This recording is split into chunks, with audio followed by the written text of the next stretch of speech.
So what are they? They are a T-cow type locomotive. That type was a well-settled design in North America and in the United Kingdom by the time the type was introduced in New Zealand. The reason why it took so long for the type to be introduced in New Zealand is because we had a significant investment in time with the alluvial fan plane wheel arrangement. Those locomotives, the V and the N, were fine enough locomotives, but the type had an issue due to the fact that if you combine a symmetrical wheel arrangement with the cylinders directly powering the center of the three coupled driving wheels, you combine the center of gravity with the center of yaw. What that means is that you generate a locomotive that has a tendency not to track particularly well on curves. And the N and the V are the last examples of a mainline locomotive with a single leading axle rather than a double leading axle configuration. So when the U was contemplated, it was contemplated in an environment where firstly the T-cow wheel arrangement was well proven overseas, and secondly the reason for the poor tracking of the alluvial fan plane wheel arrangement was well understood. Where did it all start? It started here at the Addington Railway Workshop, which is now a car park. How many were built? There were 9, and they were built over the course of a decade, more or less. Did they all look the same? When you build 9 locomotives over the course of a decade, there are going to be differences in their look.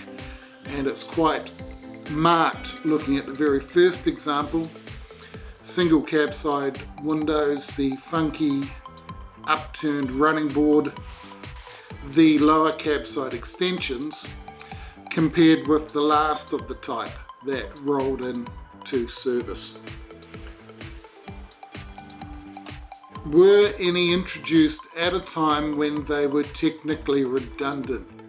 Yes, redundant both in terms of quality and in terms of the next development locomotives, because the Baldwin built examples and the Sharp Stewart built examples and the Brooks built example all entered service before the Addington U's ended their production run, and that last example of the Addington U entered service after all of the Q-class Passchendaels had entered service.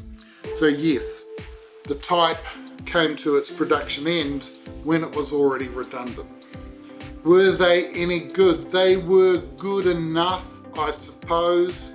Good first try might be the way to describe it. They were meant to displace the Baldwin built N's off express passenger service in Canterbury, and they didn't. But when the Baldwin built U's arrived into service in 1898, they did. And I think that illustrates the difference in efficaciousness between the Baldwin built design and the Addington built design. They did turn out to be very good branch line locomotives, which is why they had their twilight career in Southland, serving all the myriad of branch lines that radiate across that province. The mods and cons over the years fell into 2 categories. On the one hand, you had the introduction of superheating, which was a pretty standard sort of retrofit for those pre-superheating locomotives. At about that time, they also had their slide valves changed to piston valves. The reason for that is that slide valves don't respond particularly well to a superheated environment.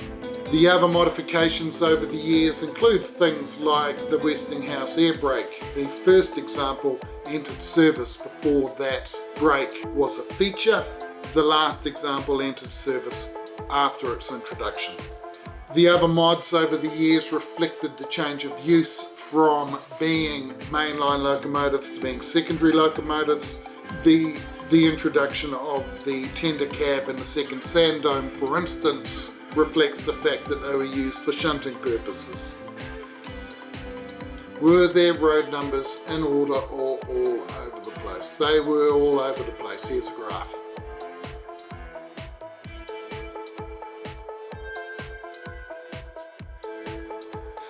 Are there any left? Depends on your definition of words. I would say not, others might disagree with me.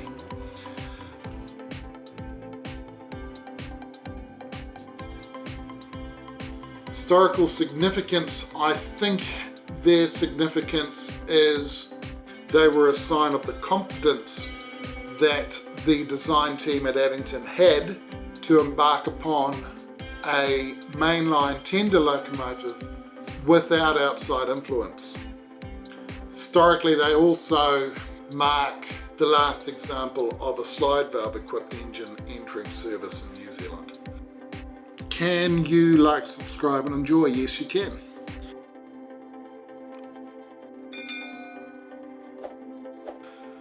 Footage. Is there any footage? Yes, there is. It's very short and I will put it in the musical montage. Did Trevor Terry give me a photo that I thought was a BB but turned out to be a U? Yes, and it's only in the last few months researching this that I appreciated that I'd misidentified that locomotive decades ago.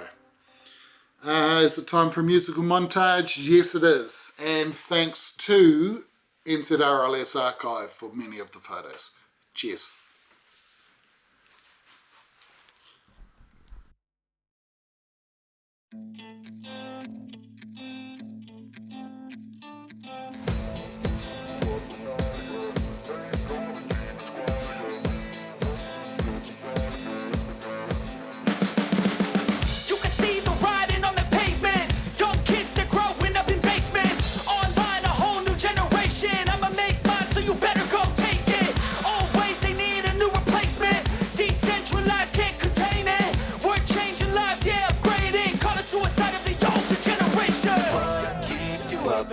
Yeah, make all the demons quiet. Yeah, we were built to thrive. Yeah, I think that we've all had enough. What keeps you up at night? Yeah, make all the demons quiet. Yeah, we were built to thrive. Yeah, I think that we've all had enough. Yeah, I think that we've all had enough. Sick of dealing with the old plan. They know that we're calling it wrong. You got me like, oh yeah, I think that we've all had enough.